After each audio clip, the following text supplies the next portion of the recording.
It's time for Florida State spring game predictions.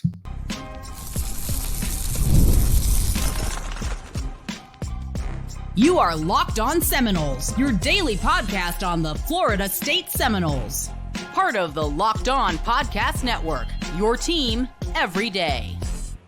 Welcome back into Locked On Seminoles. I am your host, Brian Smith. Today's episode is going to focus on the Florida State spring game at 4 o'clock on Saturday. I'm going to have predictions across the board. We're going to talk offense, defense, MVPs, things to watch for, and even some concerns that I have about Florida State spring game. Today's show is brought to you by Monopoly Go. Get in the game with your friends. Download Monopoly Go. Get it free from the App Store and or Google Play. This is an opportunity today to kind of just have some fun with this, make some opportunities to talk about the best bets, things that are going to happen or not happen. And I hope that everybody enjoys it. If you have opinions on it, please comment on YouTube, subscribe to this channel, share this podcast, hit that notification bell. I truly appreciate it. First thing out of the gate, this is what everybody's going to want to talk about anyway, so I'll hit it first. DJ Uiagalelei, quarterback for the Noles that came in from Oregon State after previously playing at Clemson. I think he will have a solid day. Two reasons I don't think he'll have a great one. Number one, offense is always slower in the spring. Offense is more about being together, and it's not as individual, and everything around you has to work as the passing game gets going. Offensive line, the timing, the rhythm.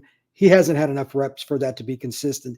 If, and this is my guess, they will blitz him some and do some certain things that will make it difficult. And with a lot of receivers trying to step up, I think the timing will be iffy.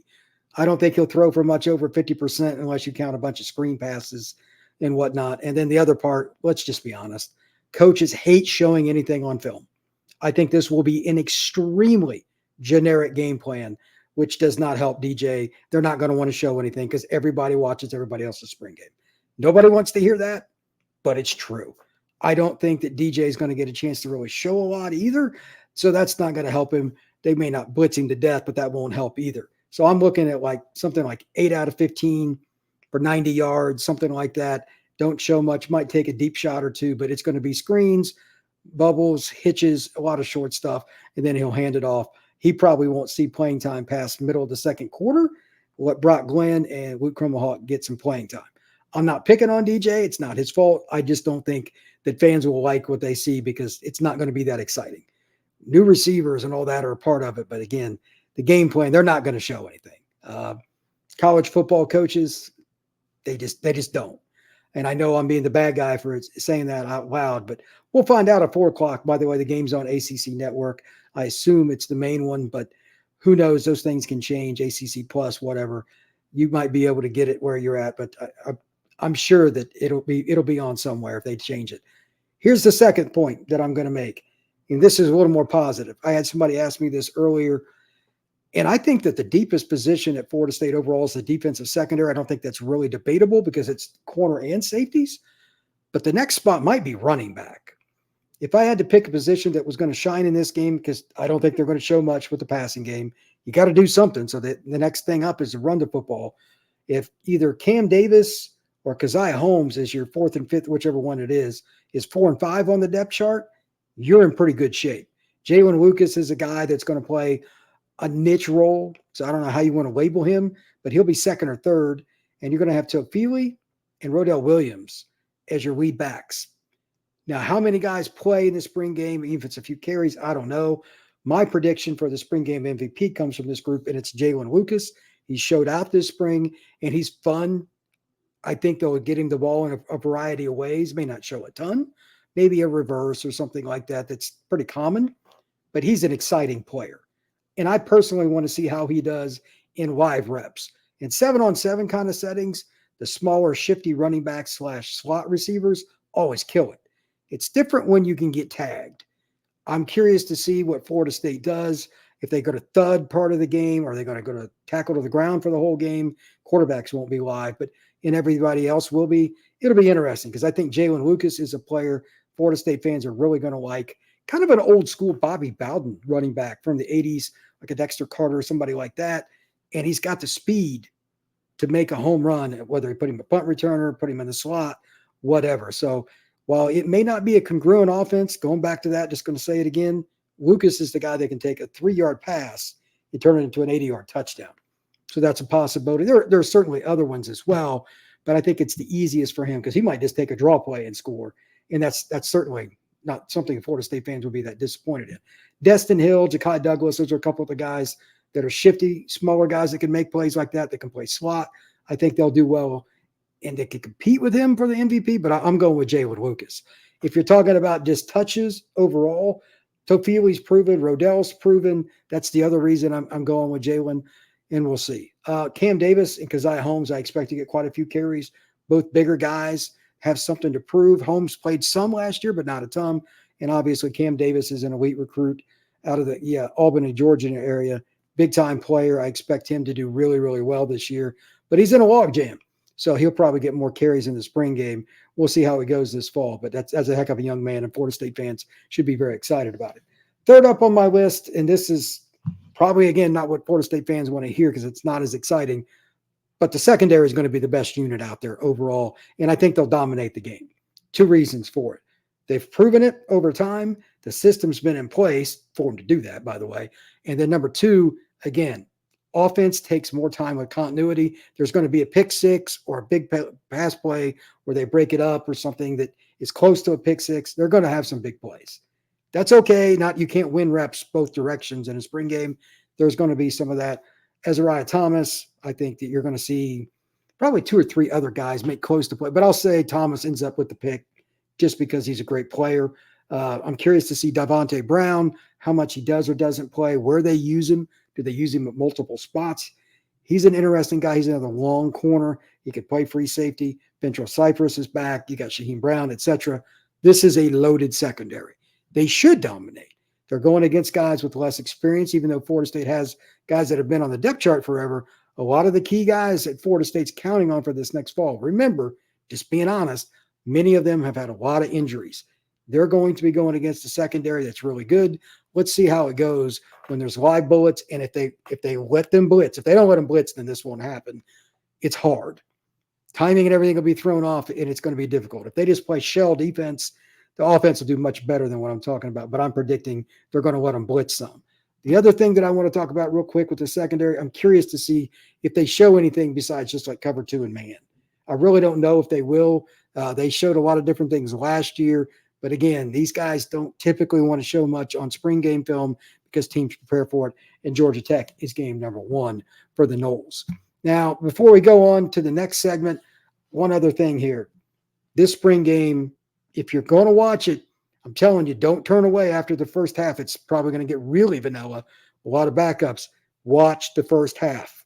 You will see everybody that you really want to see in that first half, unless you're just curious about somebody like Cam Davis in the second half. He should get plenty of opportunities, but that's something to think about.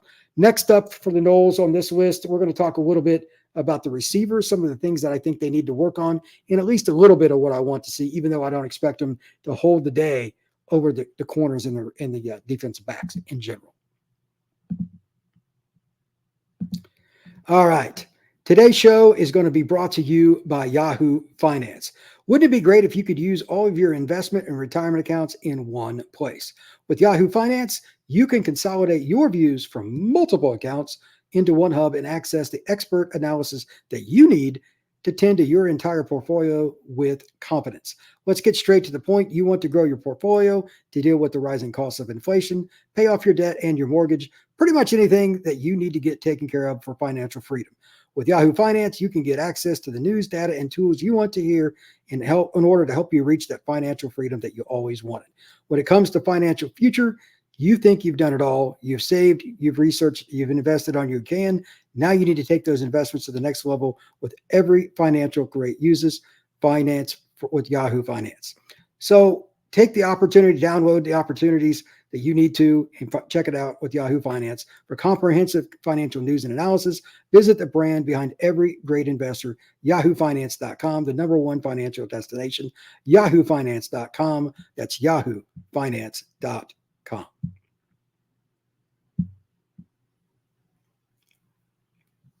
So what do you expect out of the wide receivers this Saturday?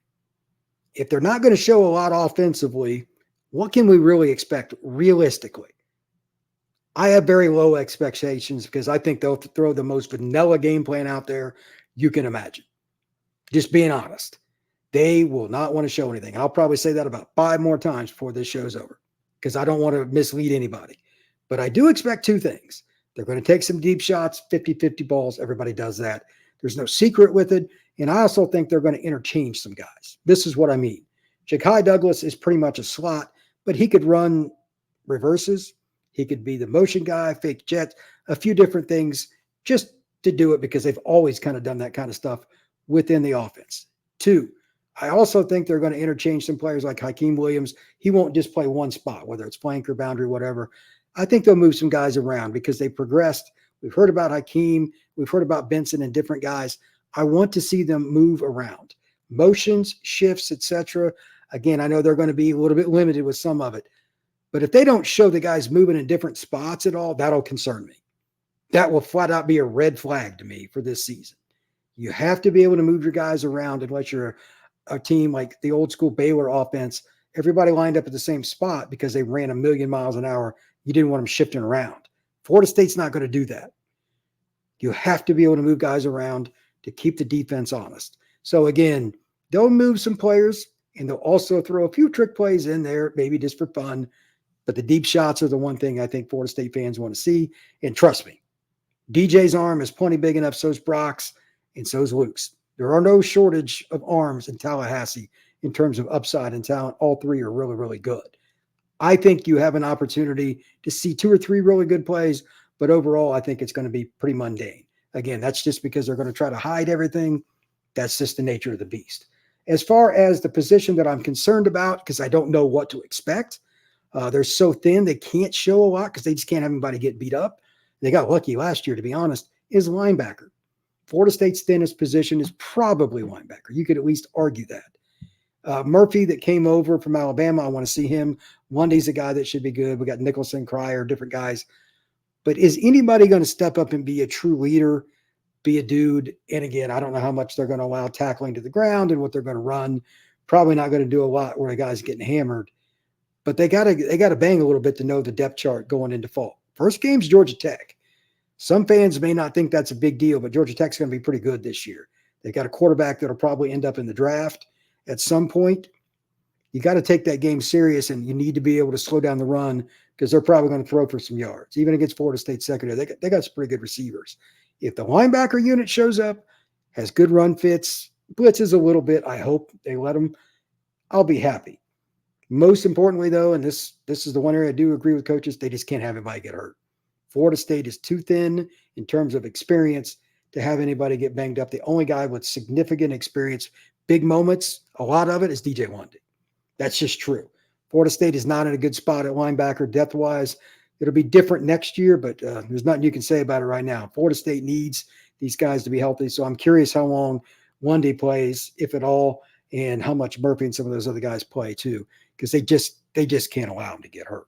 Next up, this is one that I think shouldn't be a shock to some people based on spring, based on Odell coming out and talking a few weeks ago. He's about the only coach that I'll trust at a press conference, just about nationally. They got a little more depth than what people think. And I think they're going to be better. I know they lost Fisk, etc. But Darrell Jackson's a dude. I think Farmer's a pretty good player. Now he has a chance to shine. He's draft eligible. He's a guy that can possibly get his chance. I think he's going to play pretty good this year. I think the defensive tackles are going to play well.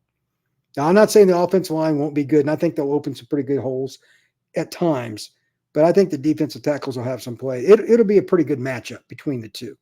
I think Darrell Jackson will be the shining star amongst the group, assuming he gets to play. He's been waiting for a long time to show out in a Florida State uniform. Maybe I'm wrong, but that's the guy I think is going to be really good. If there's anything that I'm concerned about there, it's just how much they let them do stuff. Are they just going to be telling them just to bull rush, or are they going to really let them go? Because they don't even want somebody getting near a quarterback. Like, they don't even want them to get touched. Like, literally. They're so fearful. But then I can't really see what the D-line's doing. I assume they're going to be let loose to a certain degree.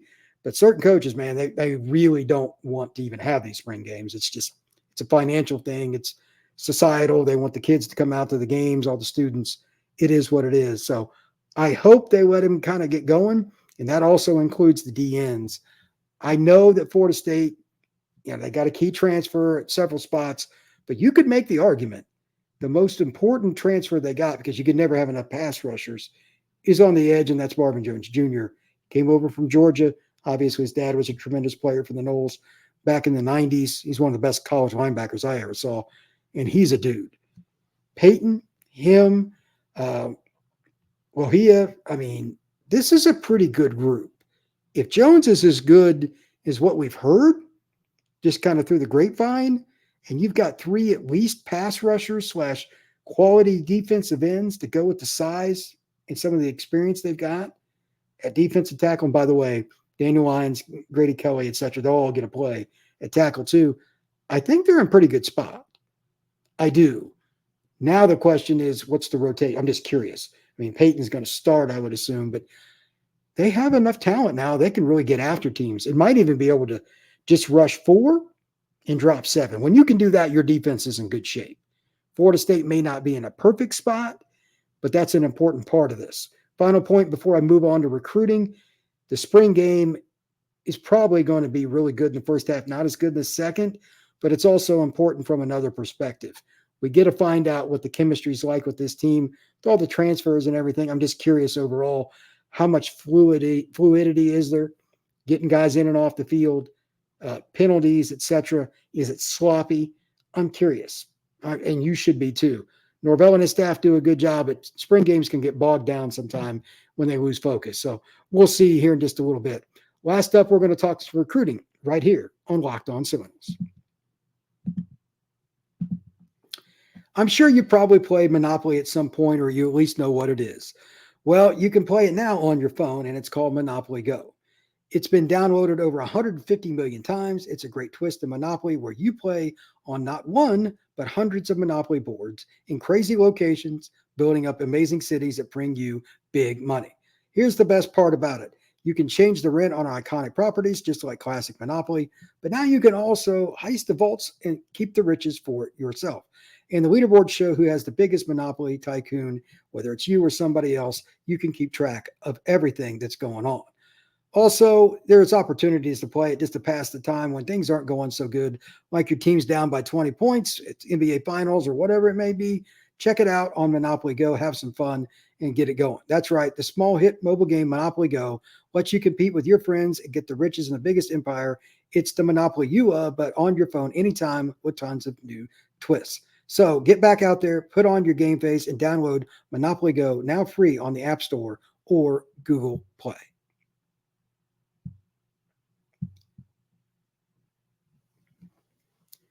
So what is going to happen with Florida State with the spring game in regards to recruiting? I'm not even going to talk about the recruits. I'll do that a little bit tomorrow on Friday's edition in terms of the specifics. But here's how this works. This is important for a lot of reasons. You always want kids on campus, right? That's obvious. But there's something entertaining going on. You get to see the fans, what it's like, how the players interact with coaches. These are the questions that recruits always talk about with me. And they always want to bring up, what's the relationship like on game day? How do they operate? There's nothing better than seeing it right in front of your face. This is a live bullet situation. You're having play calls. You're having guys making tackles. You're having guys catching passes. There's no way to hide it. The more players you get, even underclassmen, in Tallahassee, this is the way you recruit for a better future, because they've got a chance again in the top 10 class. This will be a weekend where they secure official visits. They might even get a few commitments, and they probably should by the end of next week based on the spring game. And finally, you're just kind of building your class, know where you stand. Maybe you lose a kid because he didn't enjoy it. At least you know. You have to find out these things at the spring game, because if you don't, your recruiting class will not live up to the expectations that they've got set for themselves and Florida State fans as well. As far as predictions, again, I'm going to get into names and more of that stuff on Friday's edition, and the list is going to change all the way up until right before the game. Tons of players say they're going to come, then don't. They don't have the transportation, and vice versa. They think they don't, but then at the last minute they show up. That's just the wild game with recruiting and unofficial visits. It is what it is. Final point here before I get out. Florida State has a chance with this game being on TV and everything to put their best foot forward. So even some of the kids that don't come, that's okay. That's not a bad thing. Sometimes kids can't make it, but this game will be downloaded and a lot of recruits will see it. It's another way for the Florida State football program to have an opportunity to show, hey, come be a part of this. We're on the verge of something great, and you can be the guy that gets us over the top. With that, please download this podcast. Make sure you subscribe, hit that notification bell, and do anything you can to help grow this podcast by talking to other people. I truly appreciate it. And finally, comment wherever you can. I'd love that as well. Everybody have a great day, and thank you very much.